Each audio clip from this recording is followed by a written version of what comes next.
Welcome to Richard's Toy Room. Today we're going to review and start to build the next Star Wars model by Bandai.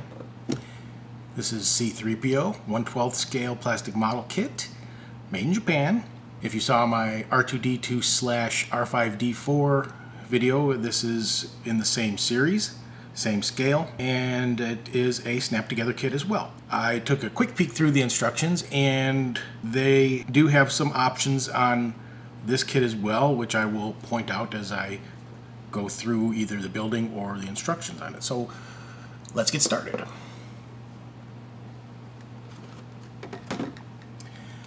Here's the instruction sheet. Pretty nice picture of the completed model on here. Now, most of it's in Japanese, but it also does have English translations for most of the text, as far as I can tell. These are released or made originally in 2018. They are still available. This was purchased on Amazon as a gift for me. As you can see, the big old sheet. Not so crazy about these sheets that unfold so big, but I mean, it is what it is. So I'll try to keep it under control here as best I can, or, so you can see. You're not going to be able to see the whole sheet, but anyhow, so one of the first options that you have is you can put a damaged C-3PO head. It's got like a dent, and I believe that is also has an eye that's hanging out of the socket.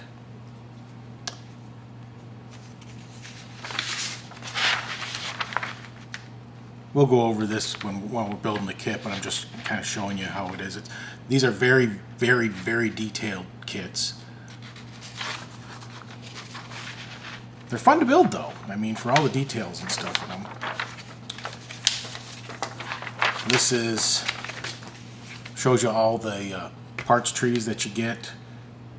You get a total of what is this? Six part trees, and then 2 decal sheets, one of which are water slide and the other are stickers. And I used the stickers on the last kit, and I'll most likely use them on this kit. They're really easy to use compared to dealing with the water and all that stuff for the water slide decals, in my opinion. And lastly, here it shows some of, I believe, the options. That's what I think these parts are, although they don't give you like a gold leg for C-3PO. So I don't know why it kind of shows that like it's an option. I'm not sure what the difference is. I guess maybe it'll be a little bit more apparent when I'm actually building the kit. But the other one is, see, there's the eye hanging out of the socket, and then they give you the little, what do they call that? The lock or the control that they put on when the Jawas found them so that they wouldn't run away. And I'm not sure what these other pictures are showing as options. You also can do it where you can either have arms that are adjustable, flexible, whatever you want to call it, or left in one position as if you had glued them. So some of the kit is adjustable, movable, like an action figure, so you can maybe change the pose a little bit. So anyway, so let's get all the parts out of the bags and we'll start on this kit. So here's all the parts removed from the bags. This one here, this is probably going to be a little difficult to show on camera because there's such black and white for some reason. It doesn't want to focus or whatever. Anyhow, these ones are kind of rubbery. I'm not sure exactly what the purpose of that is. Here's your decal sheets. They are basically identical. Whoops. Basically identical graphics, just one's water slide and one's not. Here's the base, and as I suspected, it's a common base for all the figures. It's just this part is different, and I did see that right here on it. I'll show you in a second. Here's the square part of the base right here. It has a cutout for C-3PO's foot to probably locks his foot in there, so he'll stay on the base.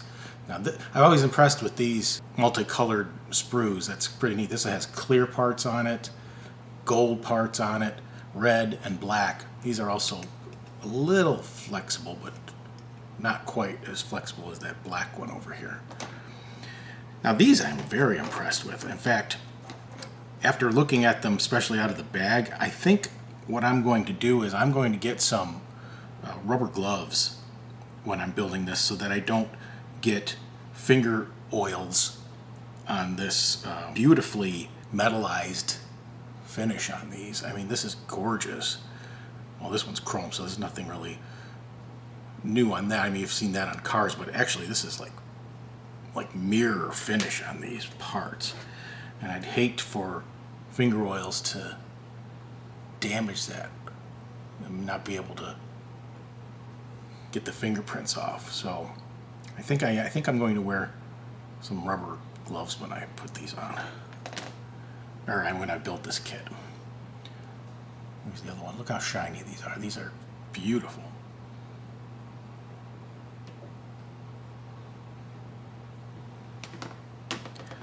So those are all the parts that are in the kit. I guess next we'll just start building, and we'll do progress reports periodically as we did in the R2-D2 kit. Stay tuned for that. Okay, we're back for our update. As you can see, what we have completed here is the top of the torso here, or I guess the torso, and the head. So I can get you a little better view of that. Oops.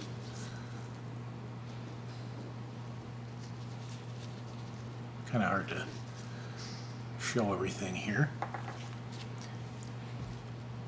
These are stickers behind some of these cables on the bottom here. This back panel, it says it comes off, but it's kind of hard to do with gloves on here, so I'm not really gonna. All there is like control panel back there. There's nothing really that much to see. This part here is probably gonna be a little hard to see on camera here, but it does move. So his waist, you can like kind of tilt him forward a little bit. I'm sure it probably pivots a little bit too, but it's a little hard to grab onto here with the way it's assembled. So basically we've done, step one was just this head part here. Step two was building all this torso here. And step three is up here. Basically we're going to do that on camera. That's putting the head to the torso.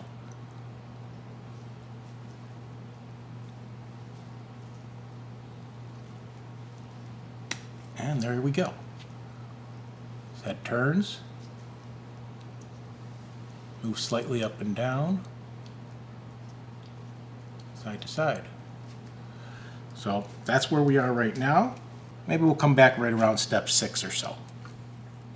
Okay, so we left off at step number 3, where we put the head to the top of the torso. So in the meanwhile, let me move this. We went to step 4.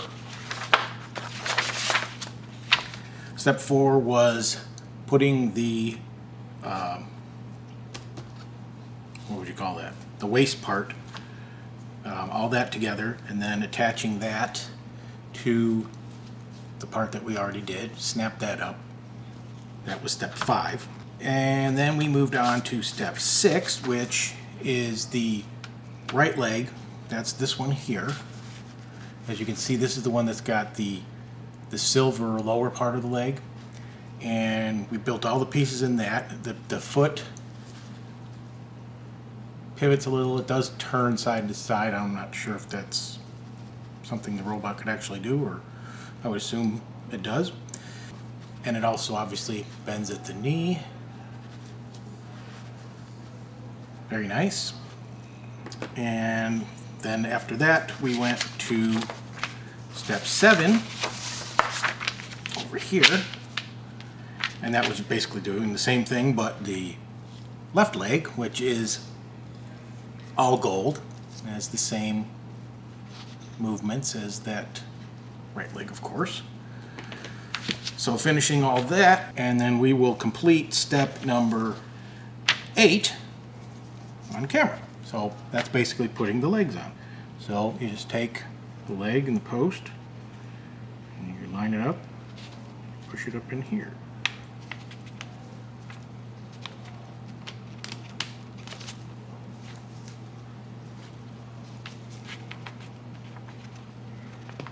There we go.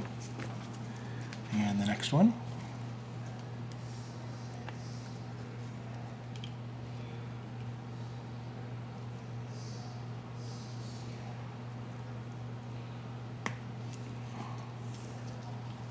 You can hear a click on most of them when they go in. So here we are now, C-3PO. So his legs, they pivot a little bit at the,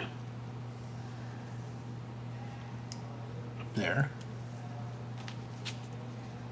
See if they'll stand up well.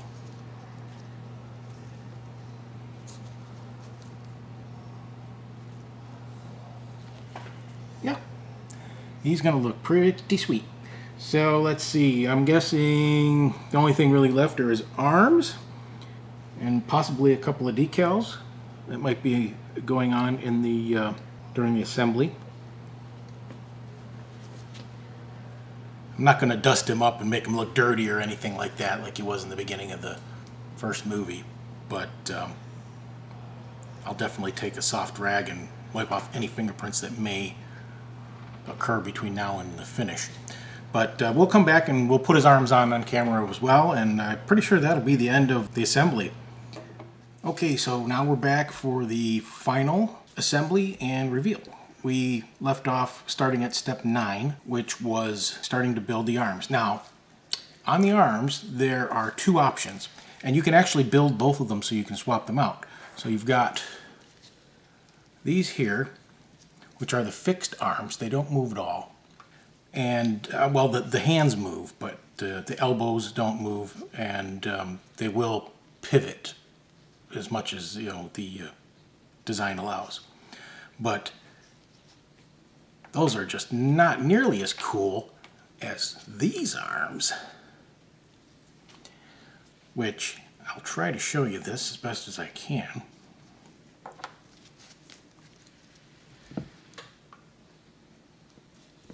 Take a gander at these, how they move.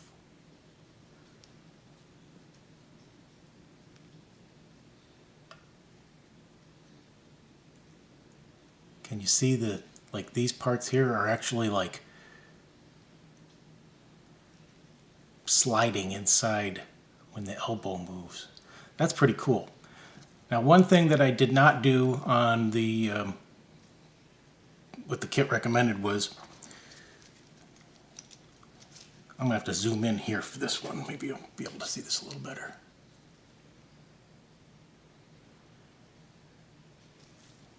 Maybe.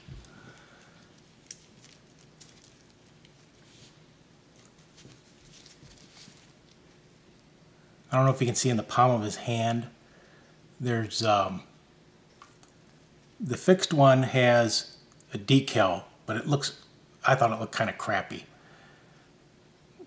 because it's like one big piece that goes all over the black part there, and just to show the little gold pads on his palm.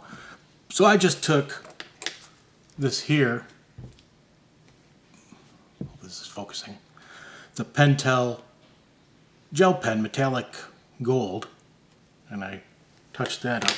Now, speaking of pens, I also have this here Deco Color Gold extra fine point paint marker, and this was a nice match for if there was any spots that you had to touch up on the actual chrome. It hides them a lot better. In fact, I did it on the hand on this one. You probably can't even see it because I accidentally scraped the chrome off where I had to remove one of those little nubs from the molding and didn't realize it was a part that showed, so I just touched it up with that. This last part here, which is an optional thing, it's the comm link, and it comes just black like the sprue, but they show in the detailing that the two ends of it are silver and the band in the middle is black. So I'm just waiting for that to dry, and I'm going to put it in probably his right hand. So basically, we're done. I mean, here's the stand. I already put the stand together. I mean, it wasn't that hard. It's one piece. And so let's put his arms on. Oh, and these arms are swappable. I mean, you can swap out these arms for the non-movable ones. All you need to do is just pull them out here at the top of the shoulder, and they'll slide in and off this peg, if you wanted to do that. So, there we go. He's all done. His arms pivot, and straighten it out, or you can move it up like that and try to move it in a little bit. Turn his head so he can talk into the comm. That's about as far as it gets to his face. I'm not sure if that's normal or not, but it won't go in any farther. That's the range of his movements. But you know, you can bend his knees. Bends somewhat at the hips, but not a whole lot. Probably enough to pose him. So let's see if he'll stand on the stand here. I don't know if he locks in here, if it's just a... Yeah, it kind of friction fits in there, so there he is. And don't go away. We'll do a 3D turntable up close of the finished model of C-3PO at the end of the video. But I will say goodbye now. Thanks for watching. Click the subscribe button if you like these videos and you'd like to see more. Click the bell icon, and then you should be notified when I post new videos. Again, thanks for watching.